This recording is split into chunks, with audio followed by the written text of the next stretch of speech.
အားလုံးပဲမင်္ဂလာပါ Together 5 for You Channel လေးကနေပြန်လည်ကြိုဆိုလိုက်ပါတယ်ရှင်ဒီနေ့မှာတော့အခုလက်တလောထွက်ရှိထားတဲ့ ongoing drama တွေတဲကမှ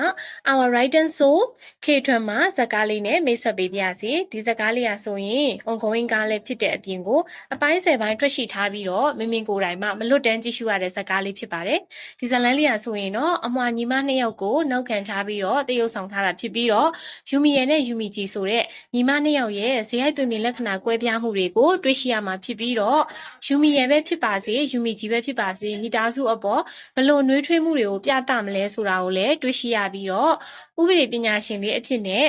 မင်းသားကျော်လေးကိုလည်းတွေ့ရှိရမှာဖြစ်ပါတယ်ဒီမင်းသားကျော်လေးကိုတော့ဘယ်သူလဲဘယ်ဝါလဲဆိုတာကိုတော့ဇလန်းထဲမှာကြည့်ရှုပေးပါအောင်နော်